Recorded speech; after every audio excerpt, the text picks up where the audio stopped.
Firman Tuhan hari ini diambil dari kitab Lukas pasal 19 ayat 45 sampai pasal 20 ayat 8. Dengarlah firman Tuhan. Lalu Yesus masuk ke bait Allah dan mulailah ia mengusir semua pedagang di situ. Katanya kepada mereka, ada tertulis, rumahku adalah rumah doa, tetapi kamu menjadikannya sarang penyamun. Tiap-tiap hari ia mengajar di dalam bait Allah.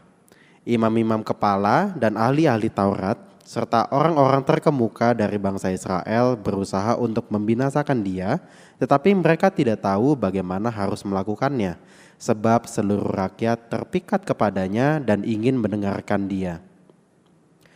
Pada suatu hari ketika Yesus mengajar orang banyak di bait Allah dan memberitakan Injil, datanglah imam-imam kepala dan ahli-ahli Taurat serta tua-tua ke situ. Dan mereka berkata kepada Yesus, katakanlah kepada kami, dengan kuasa manakah engkau melakukan hal-hal itu? Dan siapa yang memberikan kuasa itu kepadamu? Jawab Yesus kepada mereka, aku juga akan mengajukan suatu pertanyaan kepada kamu. Katakanlah kepadaku, baptisan Yohanes itu dari sorga atau dari manusia? Mereka mempertimbangkannya di antara mereka dan berkata, jikalau kita katakan dari sorga, ia akan berkata, mengapakah kamu tidak percaya kepadanya? Tetapi jikalau kita katakan dari manusia, seluruh rakyat akan melempari kita dengan batu, sebab mereka yakin bahwa Yohanes adalah seorang nabi. Lalu mereka menjawab bahwa mereka tidak tahu dari mana baptisan itu. Maka kata Yesus kepada mereka, jika demikian, aku juga tidak mengatakan kepadamu dengan kuasa manakah aku melakukan hal-hal itu. Demikian firman Tuhan. Terima kasih Howard sudah membantu kita membaca firman Tuhan. Shalom Bapak Ibu Saudara, senang saya bisa ada di sini untuk memberitakan firman Tuhan sekali lagi. Mungkin perkenalan sedikit lagi, nama saya Oswin, saya adalah staf penuh waktu di Covenant City Church, dan ya saya bersyukur kita bisa sama-sama merenungkan firman Tuhan hari ini ya. Saudara, perenungan kita hari ini diambil dari Lukas 19 ayat 45 sampai pasal 20 ayat 8. Nah, walaupun kita tadi sudah baca sama-sama, saya mau ajak kita untuk buka Alkitab kita mau lihat-lihat sedikit ayat-ayat yang ada di bagian sebelumnya ya, yang berkaitan dengan khotbah minggu lalu. Nah, saudara, sembari saudara sekalian buka pasal 19, saya akan bicara sedikit tentang latar dari teks yang kita baca hari ini ya. Nah, kita balik lagi ke seri Lukas, saudara. Kalau kita ingat, minggu lalu Ko Davin sudah menjelaskan bahwa Lukas ini terbagi menjadi 4 bagian, dan kita sekarang ada di bagian yang terakhir, yaitu bagian di mana Lukas menceritakan kisah kehidupan akhir Tuhan Yesus di Yerusalem, di mana intensitasnya mulai meningkat, waktunya singkat, kematian dan kebangkitan dan kenaikan Yesus ke surga itu sudah akan digenapi gitu ya. Dan bahkan di bagian akhir ini akan digenapi juga. Nah, saudara, kita udah mulai ke bagian 4 ini, di mana kita belajar tentang proses Yesus masuk ke dalam kota Yerusalem. Kalau minggu lalu kita belajar Yesus yang menangisi kota Yerusalem, hari ini kita melihat Yesus masuk ke dalam bait Allah dan membongkar pedagang-pedagang yang ada di sana. Dan kalau saudara baca judul kitab bahasa Inggrisnya di ESV itu ada pasal 20 berkata, kisah ini adalah tentang otoritas Yesus yang ditantang oleh orang Farisi. Nah, kalau saudara ingat bulan lalu saya khotbah juga tentang otoritas. Saya nggak tahu kok tiap kali otoritas dikasih ke saya gitu ya. Tapi nggak apa-apa, ini nggak sengaja ya saudara. Nah, saudara, secara sekilas kalau kita lihat kisah Yesus yang membubarkan para pedagang ini mungkin kisah yang kita sudah familiar ya. Dan sangat mungkin dengan sekilas kita lihat ini bicara tentang Yesus yang menetapkan otoritasnya di hadapan orang Israel ketika dia mau memulai pelayanannya di Yerusalem. Tapi sebenarnya saudara, kalau kita teliti lebih dalam, apa yang Lukas ingin catat di sini bukan sekedar sebuah build up untuk plot yang lebih besar. Ini bukan sekedar catatan tentang Yesus yang membangun atau menetapkan otoritasnya di Yerusalem, tapi lebih dari itu, yang Yesus lakukan di bait Allah adalah membongkar permasalahan hati yang menyesatkan orang-orang di bait Allah waktu itu. Sebuah permasalahan hati yang membuat mereka gagal untuk melihat, mengenali, dan menerima otoritas Yesus sebagai Tuhan dan Juru Selamat. Permasalahan hati yang mungkin juga tanpa kita sadari ada dalam hati kita semua di sini. Jadi untuk kita bisa mengerti apa yang akan kita pelajari di sini, ada 3 hal yang saya pikir bisa kita pelajari dari teks ini. 3 hal ini adalah ibadah dengan hati yang salah, itu akan membuat kita buta terhadap kebenaran, tapi Yesus akan menyingkapkan kebenaran itu. 3 hal yang bisa kita pelajari dari teks hari ini, dan kita harus waspada, adalah ibadah dengan hati yang salah, akan membuat kita buta terhadap kebenaran, tapi Yesus akan menyingkapkan kebenaran itu. Nah saudara, sebelum kita masuk ke dalam perenungan yang lebih dalam, saya mau ajak kita semua untuk sama-sama tunduk kepala, kita berdoa. Allah Bapa kami yang hidup, kami pagi hari ini mengucap syukur Engkau mengumpulkan kami di sini untuk mendengar firman-Mu, memuliakan nama-Mu. Sebentar lagi kami akan merenungkan lebih dalam firman-Mu. Ya Tuhan, kiranya Kau berikan hikmat kepada hamba-Mu ini, agar hamba-Mu bisa menyampaikan firman-Mu saja. Dan setiap jemaat-Mu di sini, kiranya Engkau buka hati setiap kami, telinga setiap kami, supaya apa yang ditabur bisa bertumbuh ke dalam kehidupan kami sehari-hari. Dalam nama Yesus kami berdoa dan mengucap syukur. Amin. Ya saudara, kita akan masuk ke poin yang pertama tentang ibadah dengan hati yang salah.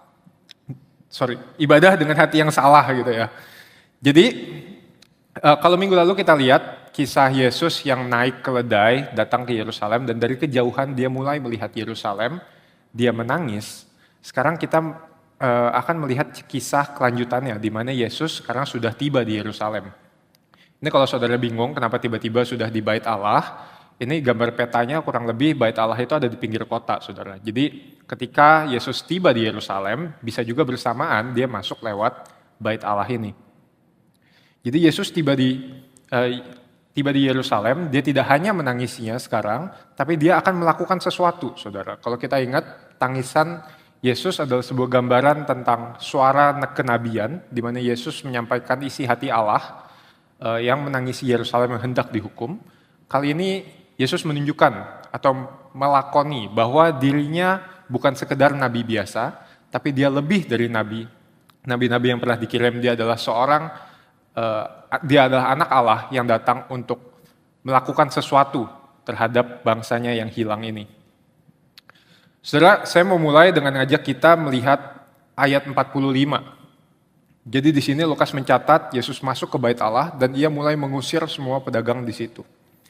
Satu hal yang saya mau beritahu saudara di sini yang menarik adalah kata mengusir di sini ini adalah satu gambaran yang sangat keras. Kenapa? Karena kata mengusir ini dipakai Lukas bukan hanya untuk di sini saja untuk kata mengusir orang, tapi ini juga dipakai Lukas untuk mendeskripsikan Yesus yang mengusir setan. Jadi para pedagang ini di gambaran Lukas ini disamakan dengan kuasa-kuasa jahat yang mengganggu pekerjaan Allah. Nah, keras sekali ya. Jadi Yesus melihat orang-orang yang berdagang di Bait Allah dan diusir layaknya ia mengusir setan. Nah, mungkin kalau kita lihat, kita agak bingung, kenapa kok sampai harus sekeras itu? Apakah sebenarnya kegiatan berdagang ini yang salah? Atau sebenarnya apa yang ingin ditegur oleh Yesus? Atau apa yang ingin dibenahi oleh Yesus? Untuk kita bisa mengerti lebih dalam, saya mau ajak kita untuk punya perspektif yang lebih utuh tentang kisah ini. Jadi pertama saya mau ajak kita untuk melihat tentang tindakan apa saja atau kegiatan apa saja yang berjalan di Bait Allah, saudara. Saudara, kalau saudara tahu, Bait Allah ini didirikan sebagai tempat peribadatan orang Yahudi, dan di sana itu dilakukan ritual-ritual seperti penyembelihan korban, pemberian persembahan, itu gunanya untuk memohonkan pengampunan dari Allah. Dan kegiatan-kegiatan ini hanya bisa dilakukan oleh orang-orang yang diberikan otoritas, yaitu para imam dan imam besar. Bahkan kalau kita lihat peta Bait Allah, itu ada pembagiannya, saudara. Ada bagian-bagian yang boleh didatangi oleh orang umum, ada bagian yang lebih dalam, hanya orang-orang khusus, lebih dalam itu makin khusus, dan terakhir yang paling dalam, ruang Maha Kudus, itu hanya bisa dimasuki oleh imam besar. Dan itu hanya bisa dimasuki setahun sekali. Gitu ya. Jadi memang di Bait Allah ini terjadi penyembelihan kurban sebagai ritual agamawi orang Yahudi. Nah, skenario yang kita lihat di sini yang digambarkan oleh Lukas adalah di bagian pelataran yang paling luar, itu sekarang dipenuhi oleh, ya kita nggak tahu penuh atau enggak ya, tapi diisi oleh orang-orang yang sedang berdagang hewan-hewan persembahan itu, dan juga penukaran uang. Kenapa ada hal-hal ini? Karena biasanya orang-orang itu datang dari jauh, dari kota-kota lain, untuk ke Yerusalem supaya mereka bisa beribadah, supaya bisa menyembelih. Nah, kalau mereka bawa korban, ingat syarat korban yang disembelih itu harus tidak bercacat. Sedangkan kalau mereka bawa perjalanan jauh, kemungkinan dombanya bisa luka, ya kan? Atau hewan lainnya bisa menjadi cacat, padahal waktu dibawa nggak cacat. Nah, oleh sebab itu sebenarnya keberadaan para pedagang hewan ini menolong orang-orang yang mau beribadah. Dan kenapa ada penukar uang? Karena zaman itu Bait Allah itu punya satu pajak. Satu pajak yang ditentukan oleh Allah juga, itu dari zaman tabernakel, dari zaman kemah suci. Gunanya adalah uang ini akan digunakan untuk merawat operasional Bait Allah. Ini mirip dengan kolekte yang kita lakukan sekarang gitu ya, saudara. Nah, jadi sebenarnya apa yang dilakukan di sini, penjualan hewan, penukaran uang, itu adalah hal-hal yang normal. Hal-hal yang bahkan membantu orang-orang yang mau beribadah.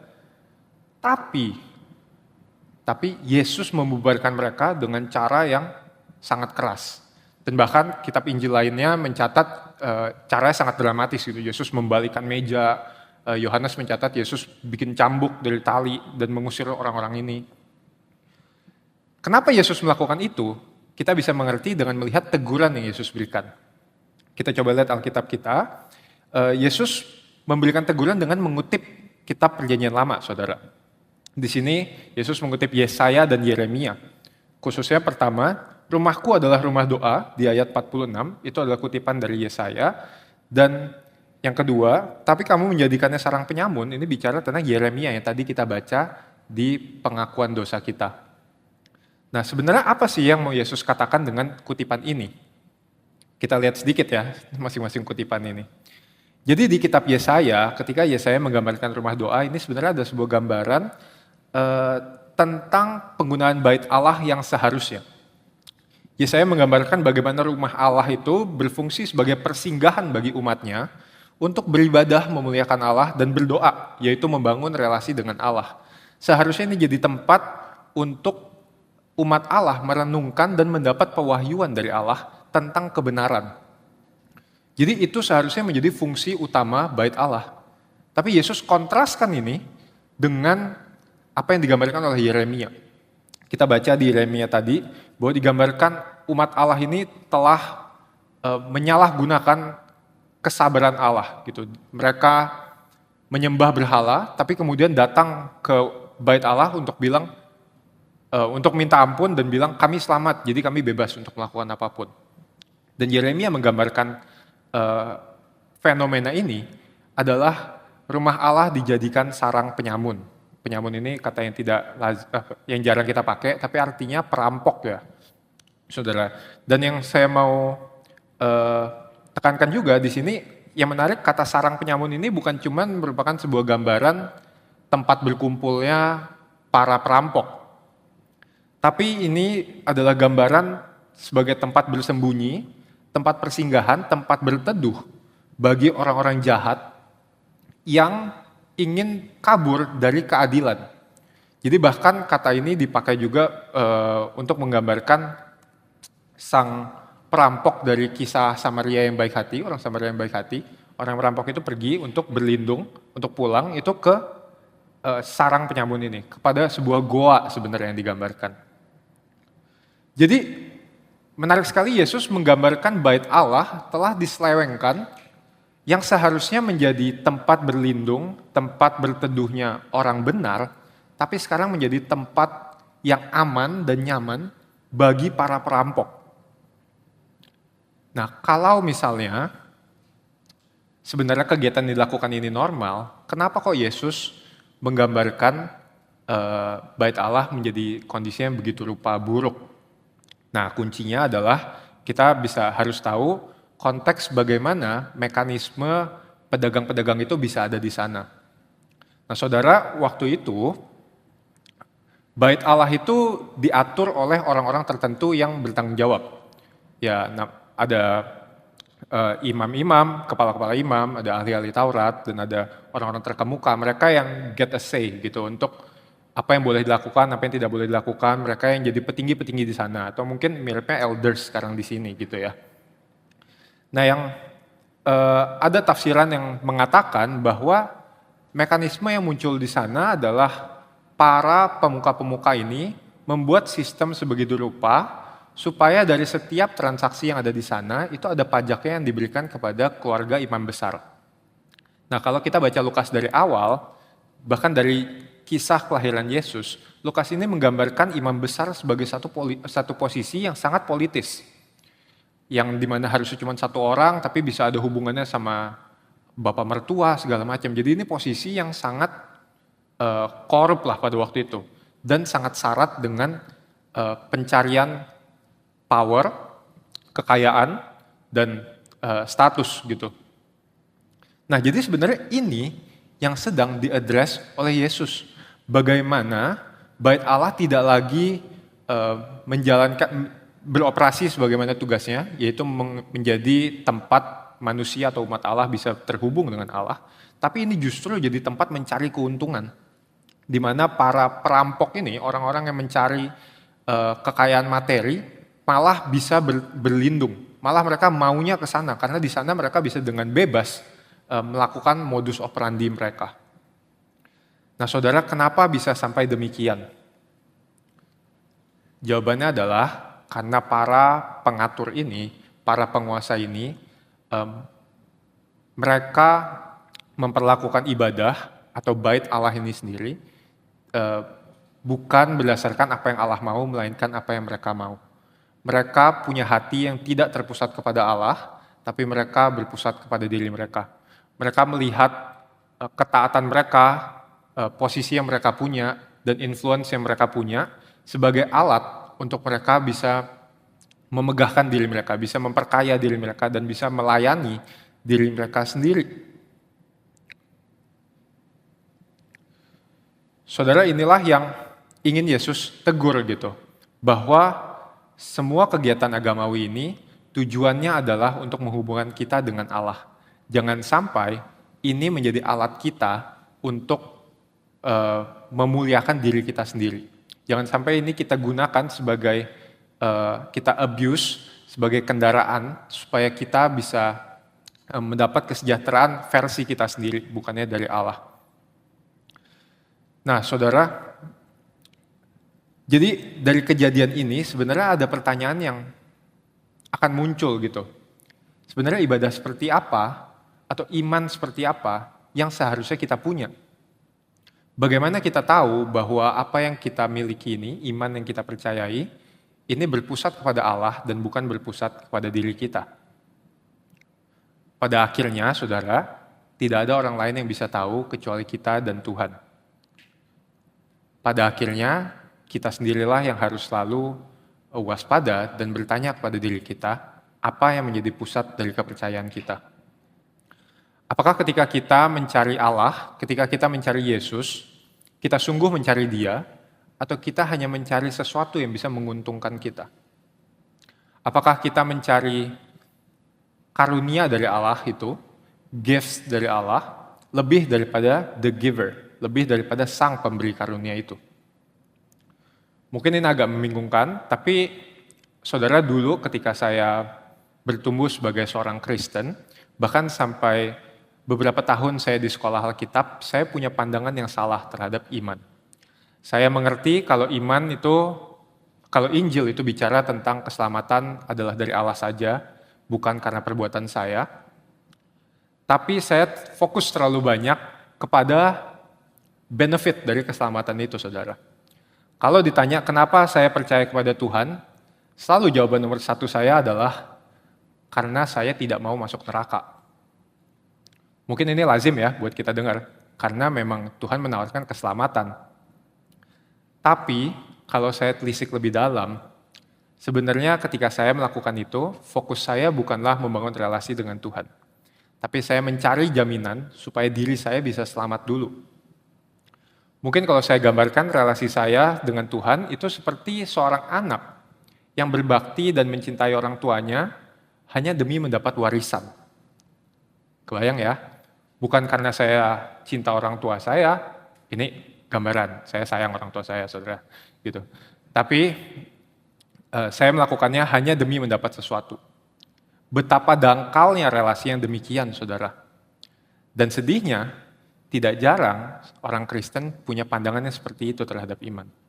Kita percaya kepada Tuhan supaya kita diselamatkan. Itu benar dan itu bagus. Tapi kalau itu jadi fokus kita terlalu fokus pada diri kita, saudara.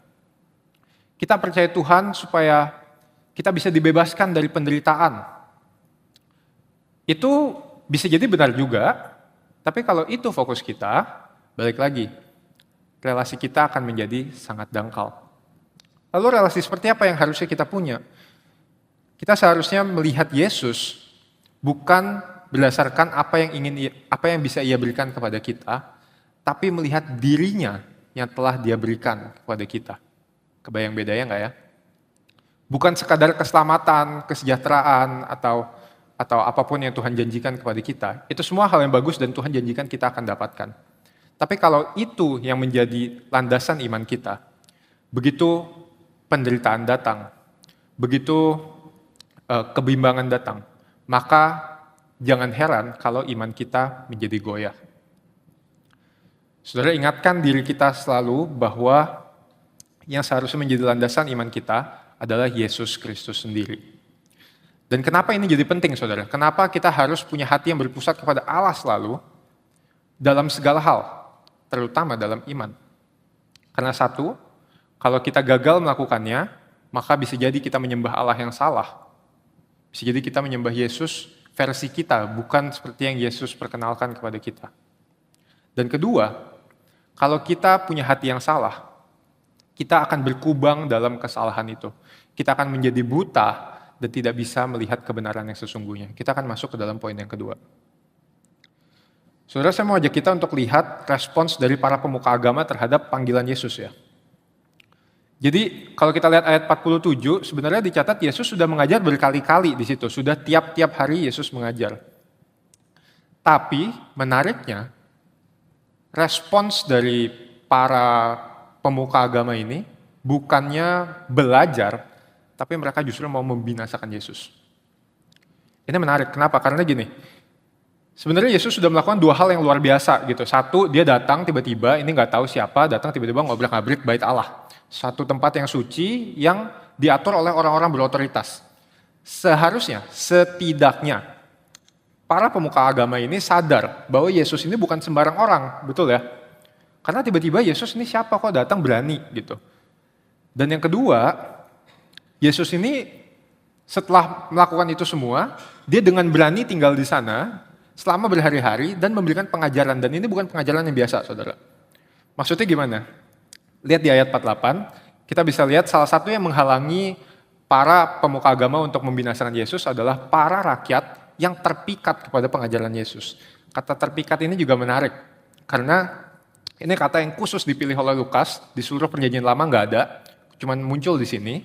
Dan ini jadi kata yang sepadan dalam bahasa Ibrani, itu bisa kita temukan dalam kitab Esther, di mana kata ini digunakan untuk menggambarkan Haman si panglima yang jahat itu, digantung di sebuah tiang. Nah, kata digantung dengan kata terpikat ini adalah kata yang sama gitu, kata yang sepadan. Jadi gambaran Lukas terhadap rakyat di sini, mereka bukan hanya tertarik dengan ajaran Yesus, tapi mereka begitu terpikat, mereka tertawan dan tertangkap oleh ajaran Yesus sampai mereka tidak mau lepas gitu. Jadi ajaran yang Yesus berikan bukan hanya ajaran yang benar, tapi juga ajaran yang bagus sebenarnya. Begitu bagus sampai orang-orang bisa terpikat. Tapi biarpun demikian, Yesus sudah memberikan tanda yang begitu besar, menunjukkan otoritasnya. Dia sudah memberikan pengajaran yang bagus, dan tidak hanya sekali, tapi berhari-hari, para pemuka agama ini tetap menolak Yesus.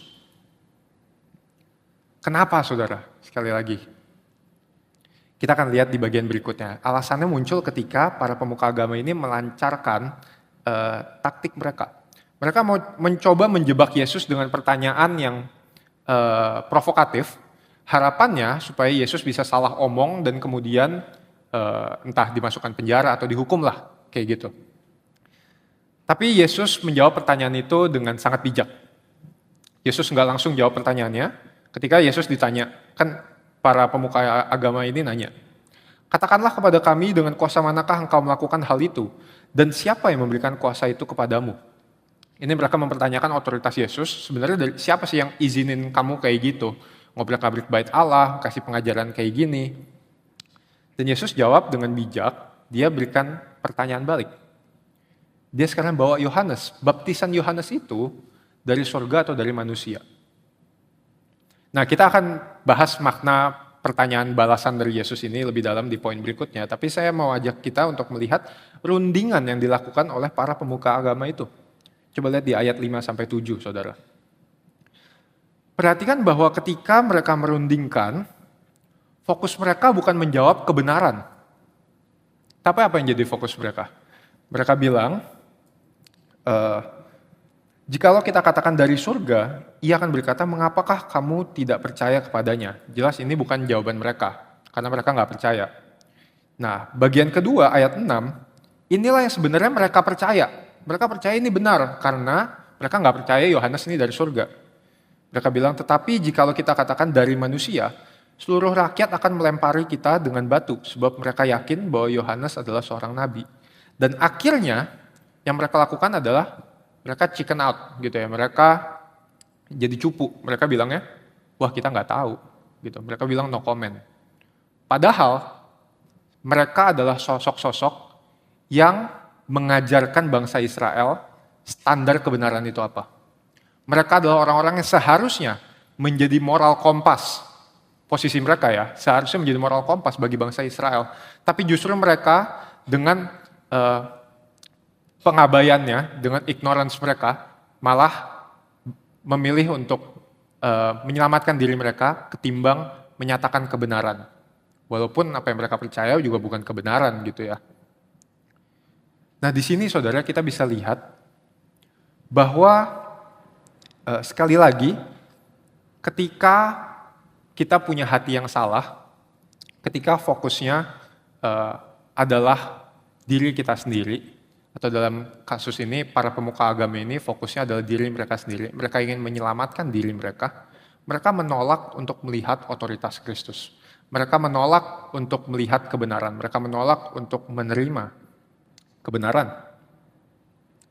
Keberpusatan hati mereka pada diri mereka telah membuat mereka bukan hanya menolak kebenaran bahkan, tapi juga berusaha membinasakan kebenaran yang mengusik dunia mereka. Nah saudara ketika membaca teks ini, mungkin mudah bagi kita untuk berpikir posisi kita itu sebagai rakyat di sini. Kita diperhadapkan dengan pilihan mau mengikut Yesus atau mau mengikut para pemuka agama ini.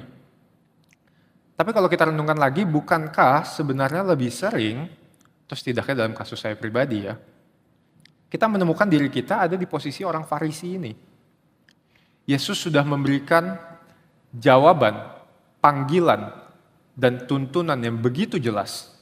Tapi karena tuntunan, jawaban, dan panggilan ini tidak sesuai dengan apa yang kita mau, kita jadi enggan untuk menjawabnya. Kita jadi seakan buta untuk melihat bahwa itulah yang seharusnya kita jalani. Saya tahu, saya juga pernah mengalami ini, saudara ya. Mungkin kadang ketika saya tahu Tuhan memberikan arahan yang tidak sesuai yang saya inginkan, kadang saya nego gitu, Tuhan bolehlah kayak gini, Tuhan bolehlah kayak gini. Tapi pada akhirnya juga biasanya nggak bisa ngelawan Tuhan ya. Tapi pada kesempatan lainnya, tidak jarang juga Tuhan memberikan tuntunan yang sulit untuk saya terima, bahkan sampai hari ini gitu. Ada hal-hal yang saya inginkan dan saya genggam begitu erat sampai saya enggan untuk melepaskannya dan memegang tangan Yesus. Saudara, mungkin permasalahan yang kita temui itu memang berupa kita tidak tahu jalan mana yang harus kita ambil gitu ya. Kita tidak tahu tuntunan Tuhan kemana. eh, dan apa yang harus kita lakukan dalam situasi kita hari ini. Dan kalau memang itu adalah pergumulan saudara, saudara tidak sendirian. Bisa menghampiri Ko Davin untuk counseling, untuk minta bimbingan ya, untuk melihat apa sih yang firman Tuhan katakan untuk kita bisa menjalani hidup, mengambil keputusan dan sebagainya. Tapi saudara, kalau yang jadi permasalahan saudara bukan itu, melainkan yang kedua, yaitu saudara tahu Tuhan sudah memanggil berkali-kali, Tuhan sudah menunjukkan dengan sangat jelas, tapi yang Tuhan ingin berikan, yang Tuhan sampaikan kepada kita itu tidak sesuai dengan yang kita mau, dan kita merasa entah godaannya terlalu besar untuk tidak taat, ataupun harganya terlalu mahal kalau kita mau taat. Saudara pun juga tidak sendiri. Bukan hanya saya yang mengalami ini, tapi juga saudara kalau kita lihat di kitab Lukas di pasal yang selanjutnya, di pasal 22 misalnya, ada seorang murid Kristus yang berkata, "Sekalipun aku harus mati bersama-sama engkau, aku tak akan menyangkal engkau." Saudara tahu itu siapa? Ini perkataan Petrus, saudara. Petrus yang dengan begitu yakin mendeklarasikan imannya kepada Yesus. Beberapa bagian berikutnya kita lihat ketika dia diperhadapkan bukan kepada tentara, bukan kepada orang yang bersenjata, tapi kepada seorang hamba perempuan. Hamba perempuan itu bahkan cuma bertanya, "Bukankah engkau bersama dengan dia, Yesus itu?" Apa yang Petrus katakan? "Bukan. Aku tidak kenal dia." Di sini Petrus mementingkan dirinya ketimbang imannya kepada Yesus. Dia hatinya dipenuhi oleh dirinya sendiri, bukan oleh kehendak Allah. Nah, saudara, ketika saya bilang buta di sini, kenapa hati yang salah bisa menyebabkan kita buta? Seringkali bukan artinya kita tidak tahu otoritas mana yang harus kita ikuti, atau kebenaran mana yang harus kita percaya. Tapi jauh lebih sering, kebutaan yang kita alami adalah kita tidak bisa melihat kondisi di mana menempatkan Kristus sebagai yang utama, menyerahkan hidup kita kepada Kristus, bisa menjadi solusi atas masalah yang kita hadapi. Kita tidak bisa melihat keadaan, realita, di mana mengikut Kristus adalah jawaban yang lebih baik daripada kita memperjuangkannya dengan kekuatan kita sendiri. Nah, sekarang pertanyaannya saudara, gimana dong? Kalau orangnya lemah, kalau kita lemah, kita bisa latih supaya kuat. Tapi kalau buta, saudara, apa yang bisa dilatih supaya melihat, saudara? Bagaimana caranya hati yang buta ini bisa menjadi melihat lagi? Sedihnya jawabannya nggak ada, saudara. Nggak ada yang bisa kita lakuin. Memang setiap manusia yang jatuh ke dalam dosa telah ditutup matanya, tertutup matanya, sehingga kita tidak bisa melihat mana kebenaran, mana otoritas yang harusnya kita ikuti, dan kita cenderung hanya mau mengikuti diri kita sendiri. Tapi kabar baik ya buat kita semua, walaupun tidak ada yang bisa kita lakukan, ada yang bisa Yesus lakukan. Kita akan masuk ke poin yang ketiga, saudara. Nah, sekarang saudara saya mau ajak kita melihat pertanyaan yang tadi Yesus berikan kepada pemuka agama itu. Yesus tanya kepada mereka, baptisan Yohanes itu dari surga atau dari manusia? Nah, jadi dalam kitab Lukas, kita tahu bahwa pelayanan Yohanes dan pelayanan Yesus itu adalah dua hal yang berkaitan begitu erat. Bahkan ketika kelahirannya sudah digambarkan, Yohanes dan Yesus tuh lumayan paralel gambarannya. Dan kita lihat bahkan Yesus pun menerima baptisan dari Yohanes. Dan Yohanes secara eksplisit mengatakan kehadirannya di dunia bukanlah untuk dirinya sendiri. Dia bukan Mesias, tapi dia membuka jalan bagi Yesus, sang Mesias. Jadi dengan kata lain sebenarnya ketika Yesus membawa Yohanes ke sini, ke dalam argumen ini, pertanyaan Yesus tuh bisa dibilang dia bicara tentang dirinya sendiri gitu. Seakan dia tanya ke para pemuka agama ini, menurutmu jadi sebenarnya kuasaku ini dari mana? Dari surga atau dari manusia? Ketika Yesus membawa Yohanes masuk ke dalam argumen ini, yang Yesus lakukan adalah meningkatkan resikonya bagi para pemuka agama. Pertanyaannya sama, tapi stake-nya lebih tinggi. Kenapa? Karena Yohanes punya pengikut yang lebih banyak.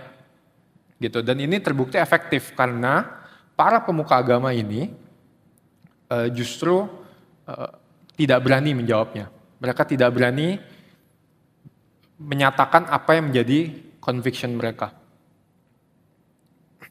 Mereka lebih memilih memanipulasi kebenaran. Mereka bilang, kita nggak tahu, gitu, daripada menyatakan apa yang mereka anggap benar. Hanya supaya mereka bisa beroleh keselamatan, gitu. Maksudnya mereka bisa untung dengan tidak ditimpukin batu, gitu. Nah, tapi selain daripada memberikan jawaban yang cerdik gitu, yang Yesus lakukan ini lebih dari sekedar ngeles untuk kasih jawaban yang kontroversial. Tapi yang Yesus lakukan di sini adalah membongkar landasan otoritas yang dimiliki oleh para pemuka agama ini.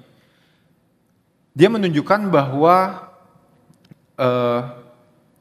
para pemuka agama ini sesungguhnya tidak tunduk kepada kebenaran sejati. Tapi mereka tunduk kepada hal-hal yang mereka pikir bisa menjadi landasan otoritas mereka. Misalnya, para imam mereka berdiri di atas hak lahir mereka sebagai keturunan imam. Mereka rasa karena mereka dilahirkan di keturunan imam, mereka punya kuasa. Ahli Taurat berdiri di atas edukasi yang mereka miliki. Mereka pikir karena mereka mengerti hukum, mereka punya kuasa untuk mengatur segala hal. Para pemuka agama di situ berdiri atas keberuntungan mereka, bisa lahir di keluarga-keluarga yang influential di Yerusalem, dan mereka membangun otoritas mereka di atas itu semua, dan lebih dari segalanya itu, mereka membangun otoritas mereka itu dengan kedekatan mereka atau posisi mereka dengan bait Allah, karena mereka bisa atur ini itu, mereka punya akses ke sini situ dengan bait Allah, dan mereka lupa bait Allah itu bukan tujuan akhirnya. Bait Allah itu hanyalah sarana untuk orang berkomunikasi, berelasi dengan Allah. Mereka lupa bahwa di atas otoritas bait Allah itu adalah otoritas Allah. Jadi dengan memberikan pertanyaan dilematis itu, Yesus menunjukkan bahwa sumber otoritas para pemuka agama itu rapuh dan tidak bisa bersanding dengan otoritas Allah. Dengan pertanyaan Yesus itu dan jawaban mereka, atau tidak ada jawaban mereka ya, para pemuka agama itu terpaksa mengakui bahwa Yesus memang datang dari Allah. Nah, kenapa ini penting, saudara? Saya pikir ini bagian yang paling penting yang tidak boleh kita lewati. Saudara, kalau kita perhatikan dari awal, ketika Yesus melakukan pembubaran pedagang, ketika Yesus mengajar, Yesus mengalami banyak penolakan, bahkan itikat-itikat untuk membunuh dia. Tapi perhatikan bagaimana respons Yesus terhadap segala tekanan dan dorongan ini.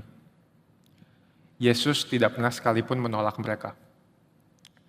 Tidak peduli berapa kali orang-orang ini menolak Yesus. Tidak peduli seberapa jauh mereka mendorong Yesus. Yesus tidak pernah menjauhkan diri dari mereka. Dan bahkan saudara, kalau kita perhatikan pertanyaan Yesus, yang dia lakukan lagi-lagi bukan sekedar ngeles dari kontroversi yang bisa muncul, tapi ini pun sebuah panggilan kepada para pemuka agama itu sendiri. Yesus mau mereka sadar bahwa sandaran yang mereka punya itu rapuh dan seharusnya mereka bersandar pada Kristus. Saya kagum ketika saya merenungkan ini gitu ya. Di tengah tekanan dan kejahatan yang Yesus alami, Yesus tetap mengasihi para pemuka agama ini. Dan kalau kita lihat kisahnya, saudara, kelanjutannya, di mana karya keselamatan Yesus ini memuncak di kayu salib, sampai titik darah penghabisan. Yesus tidak pernah menolak orang-orang yang menyiksa dia. Sebelum dia mati, dia memohon kepada Bapa supaya setiap orang ini bisa diampuni. Dan kabar baiknya buat kita, ketaatan Yesus yang sampai akhir ini tidak sia-sia.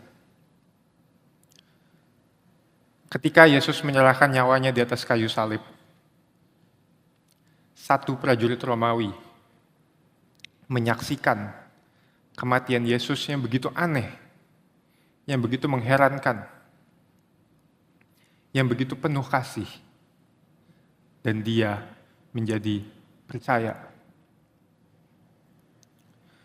Saudara, seakan ketika peristiwa kayu salib ini terjadi, ada sebuah tembok yang dihancurkan. Ada selaput yang jatuh dari mata banyak orang. Dan seketika, banyak orang menjadi percaya. Dan saya yakin, bukan hanya seakan-akan itu terjadi. Tapi memang sungguh ada tembok yang dihancurkan, ada selaput yang digugurkan. Itulah kuasa dosa, saudara. Kematian Yesus di kayu salib mematahkan kuasa dosa atas manusia, sehingga kita yang buta kemudian bisa melihat. Setiap dari kita yang dikekang oleh dosa bisa dibebaskannya. Kuasa yang mengubahkan Saulus sang pembunuh menjadi Paulus sang rasul. Kuasa yang mengubahkan Petrus yang menyangkal Kristus menjadi seorang martir yang mati memberitakan Kristus. Dan saudara, percayalah, kuasa yang sama juga akan membuka mata setiap kita terhadap kebenaran, supaya kita bisa menjadi anak Allah yang baik, supaya kita bisa berserah kepadanya, supaya kita bisa menyerahkan hidup kita, menempatkan Kristus sebagai otoritas tertinggi dalam hidup kita. Jadi pertanyaannya, saudara, bukan sekedar bagaimana caranya kita menjadi pengikut Allah yang baik. Tapi pertanyaannya adalah, maukah kita menyerahkan hidup kita, menempatkan Kristus sebagai otoritas tertinggi dalam hidup kita. Kiranya Tuhan memberikan keberanian, kekuatan bagi kita untuk menjawab ya, kita mau. Mari kita sama-sama tunduk kepala, kita berdoa. Allah Bapa yang baik, kami mengucap syukur Engkau mengingatkan kami hari ini bahwa Engkaulah otoritas sejati yang perlu kami tunduk, ya Tuhan. Tidak perlu kami berpikir lagi, tidak perlu kami bimbang. Jika Engkau mengutus kami, kami harus pergi. Ingatkan kami selalu Tuhan, supaya kami punya iman yang selalu berpusat kepadamu, bukan berpusat kepada diri kami sendiri. Biarlah ini jadi kekuatan buat kami menjalani hari-hari kami sebagai orang yang mau hidup sebagai umat-Mu. Dalam nama Yesus kami berdoa. Amin.